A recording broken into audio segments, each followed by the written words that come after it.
మీరు బహుగా ఫలించుట వలన నా తండ్రి మహిమపరచబడును, ఇందువలన మీరు నా శిష్యులగుదురు. ఇక్కడ యేసు ప్రభు అంటాడు, మీరు బహుగా ఫలించుట వలన నా తండ్రి మహిమపరచబడతాడు అంటున్నాడు.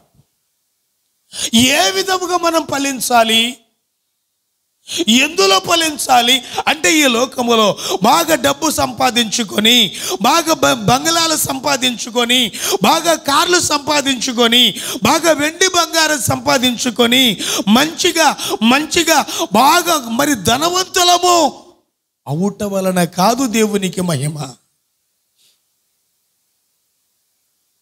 అంతేకాదు, ప్రియ దేవుని బిడ్డలారా, ఒక 10 మందికి జన్మనివ్వడము కాదు దేవునికి మహిమ. మీరు బహుగా ఫలించడం అంటే ఎందులో ఫలించడమో తెలుసా? తండ్రి నన్ను ఎలాగూ ప్రేమించనో నేను మిమ్మును అలాగూ ప్రేమించుతుని, నా ప్రేమ యందు నిలిచి ఉండుడి. ప్రేమలో ఫలించడం.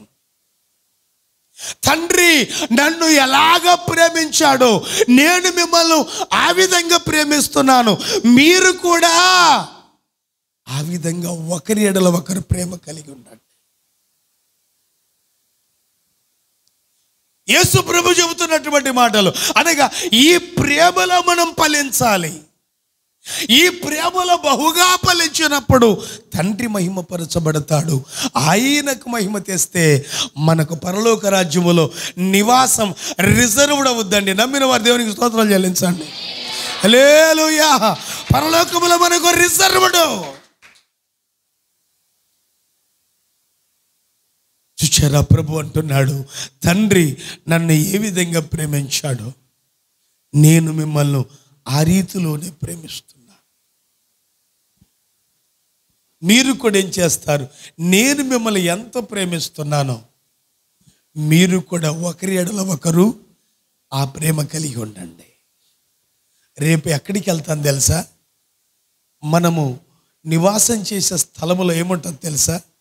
ఇక విశ్వాసం అవసరం లేదు, అక్కడ నిరీక్షణ అక్కర్లేదు. అక్కడ ఉండేది ఏంటి తెలుసా? ప్రేమే. అక్కడ సనిగ వాళ్ళు ఉండరు, గొనిగ వాళ్ళు ఉండరు. నువ్వు సనుగుతూ గొనుగుతున్నావు అనుకో, నీకు అక్కడ స్థానం ఉండదు. నువ్వు ద్వేషిస్తూ తీరుతా ఉన్నావు అనుకో, నీకు అక్కడ స్థానం ఉండదు. నువ్వు లేనిపోని పుట్టించి ఎప్పుడు వ్యసన పడుతూ కక్షతో పొడిచేద్దామని చంపేద్దామని లాగేద్దామని అవండి, అలాంటి ద్వేషముతో ఉన్నావనుకో నీకు అక్కడ స్థానం ఉండదు. మరి ఎవరికి ఉంటుంది అక్కడ స్థానం? ప్రేమించిన వాళ్ళకే, ప్రేమ కలిగి ఉన్న వాళ్ళకే అక్కడ స్థానం. నాది నేను చూసుకుంటానన్న వాళ్ళకి అక్కడ లేదు. ప్రేమిస్తూ అందరిలో కలిసిపోయి ప్రభు ప్రేమ వచ్చి పంచుతూ ఆ ప్రేమలో సమకూరుస్తూ, అవసరమైతే ఎలాంటి ప్రేమ అంటే నశించిపోతున్నటువంటి వారి నిమిత్తము ప్రాణం పెట్టునంతగా ప్రేమ, ప్రాణము పెట్టునంతగా ప్రేమ. ఆ ప్రేమలో అంతంత నువ్వు ఎదగాలి, ఆ ప్రేమలను ఫలించాలి.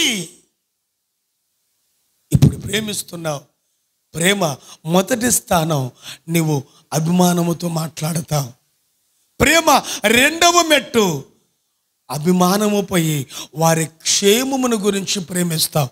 ఇక మూడవ మెట్టు, పిల్లరా, నీ ప్రేమ వారిని సంతోషపరిచేటట్టుగా ఉంటుంది. ఇక నాలుగో మెట్టు, నీ ప్రేమ వారి కొరకు ప్రాణం పెట్టేదిగా ఉంటుంది. అలాగా నీ ప్రేమ అంతకంతకు వర్ధిల్లాలి. ప్రేమలో ఫలించడం, అది ప్రేమలో ఎదగడం, అది ఒకరి ఎడల ఒకరు అలాంటి మిక్కటమైన ప్రేమ కలిగి ఉంటారు. అలాంటి మిక్కటమైన ప్రేమ కలిగిన వారికి ఆ ప్రేమ రాజ్యములో స్థానం.